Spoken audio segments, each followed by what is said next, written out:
अस्सलाम वालेकुम, I am Zuhaib from Zuhaib machines. आज की इस वीडियो में आपको मैं जिनून की ऑटोमेटिक फ्रेम एम्ब्रॉयडरी के डिज़ाइंस को किस तरीके से एक के साथ एक जोड़ा जाता है, इस वीडियो के अंदर आपको उसकी कंप्लीट डिटेल्स बताऊंगा।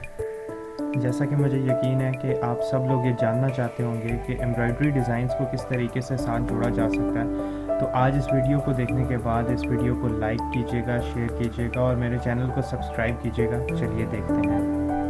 यहाँ पर हम सबसे पहले अपने फैब्रिक को फ्रेम के अंदर टाइट कर लेते हैं ताकि हम इसके अंदर एम्ब्रॉयडरी कर सकें। जैसा कि आप देख सकते हैं कि हमने फ्रेम जो है वो एडजस्ट कर दिया इसके ऊपर, और फ्रेम एडजस्ट कर देने के बाद ये हमारे पास एक स्टेंसिल होता है। ये अगर ना भी हो तो कोई बात नहीं है, आप कॉपी का जो बटर पेपर होता है, ट्रेसिंग पेपर जिसको कहते हैं, वो भी बड़ा ज़बरदस्त है। इस साइज़ में आपने इसको कट कर लेना है, जो अंदर वाला एरिया होता है। उसके बाद जस्ट आपने इसके ऊपर रखना है। और अभी तो खैर हम फर्स्ट टाइम एम्ब्रॉयडरी करने लगे हैं, तो हमारा ये एरिया जो है मशीन बेसिकली इस एरिया के अंदर, ये गोल सर्कल जो है इसके अंदर एम्ब्रॉयडरी करेगी।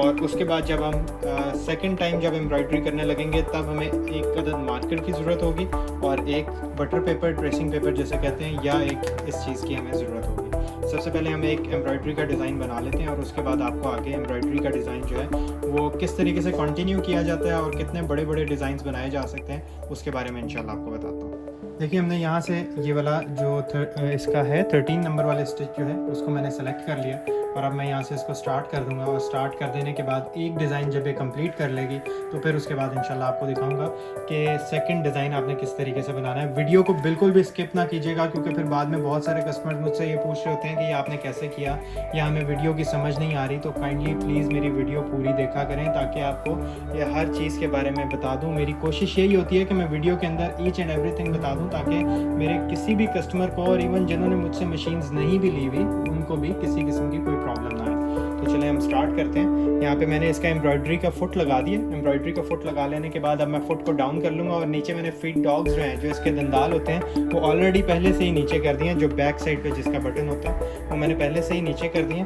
उसके बाद मैं यहाँ से इसको स्टार्ट कर लूँगा।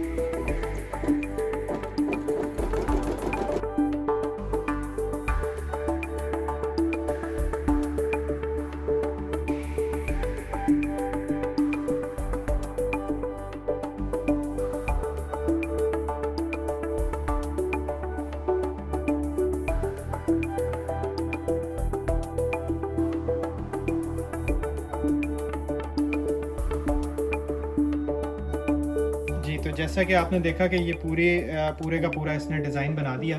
अब यहाँ पहुँचने के बाद आपने इस फ्रेम को खोलना नहीं है जब तक कि आपने नेक्स्ट ये डिज़ाइन का साइज़ नहीं ले लेना।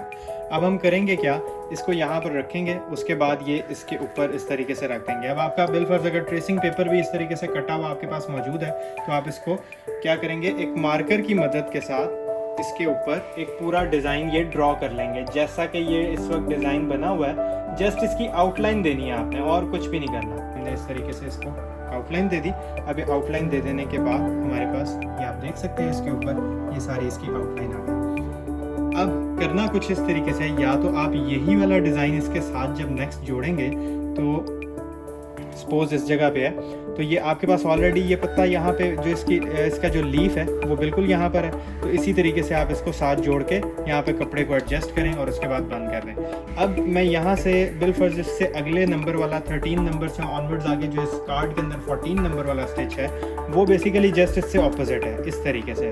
तो मैं इस तरीके से ले लूँगा ताकि ये जो मेरा पूरा डिज़ाइन है ये इस डिज़ाइन के साथ एक पूरा गले नुमा की शक्ल आ जाए, जिस तरीके से आपने एक गला बनाया हुआ है।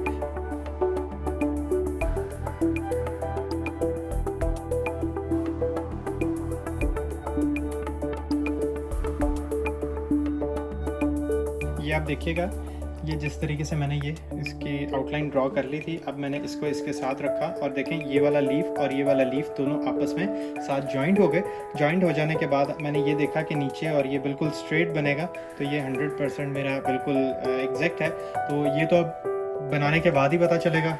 तो चलें इसको बना कर देख लेते हैं और फिर मैं आपके साथ अपना एक्सपीरियंस शेयर करता हूँ।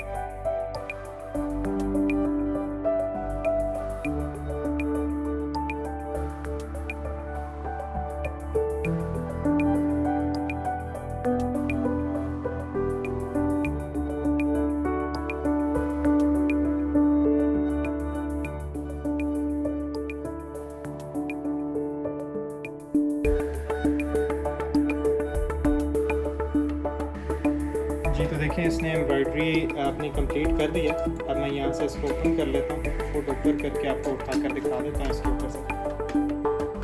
ये देखिएगा इसके अंदर ये हमने फ्रेम से उतार के आपको जस्ट इसको एक क्लियर पिक्चर देने के लिए इस तरीके से किया। अब ये देखें ये डिज़ाइन और ये डिज़ाइन दोनों आपस में साथ जुड़ गए और ये सेंटर में जो गैप आ रहा है माइनर सा, ये मैंने खुद रखा था। अगर ये मैं बिल्कुल इन दोनों लीव्स को साथ जोड़ देता तो वो शायद बहुत बुरा लगना था, या वो लगना था कि जिस तरीके से एक अच्छी लुक नहीं आ रही है।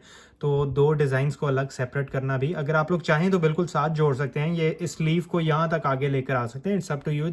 तरीकाकार तो मैंने आपको बता दिया। उम्मीद करता हूँ कि आपको ये तरीका समझ आ गया होगा। और इसके बाद इससे जो नेक्स्ट वीडियो है उसके अंदर मैं इंशाल्लाह आप लोगों को वो बताऊंगा। बहुत सारे कस्टमर्स की मेरी डिमांड थी कि जब हम ये एम्ब्रॉयडरी डिज़ाइंस बना रहे होते हैं तो एम्ब्रॉयडरी करते करते लाइट चली जाए तो क्या होगा। तो इंशाल्लाह नेक्स्ट वीडियो में मैं आपको ये बताऊंगा कि चाहे आपके पास जेनोमे 9000 मशीन है या 8000, 8100 या 8200 मशीन है, उसके अंदर अगर लाइट चली जाए तो आप किस तरीके से अपने डिज़ाइन को कंटिन्यू कर सकते हैं। क्योंकि बाज़ औक़ात हमारे काफ़ी महंगे कपड़े होते हैं जिनके ऊपर अगर आप एम्ब्रॉयडरी वगैरह कर रहे होते हैं तो वो एम्ब्रॉयडरी जो है वो बाज़ औक़ात ऐसा होता है कि वो आपको मजबूरन कपड़ा या तो ज़ाया करना पड़ता है या उधेड़ के पूरे का पूरा डिज़ाइन दोबारा बनाना पड़ता है। तो इंशाल्लाह अब ऐसा नहीं होगा बिल्कुल भी। अब आपको यही होगा कि उसी डिज़ाइन को आप वहीं से आगे कंटिन्यू कर सकेंगे। मेरे नेक्स्ट पार्ट को लाजमी देखिएगा और मेरे चैनल को सब्सक्राइब कर दीजिएगा। थैंक यू, अल्लाह हाफ़िज़।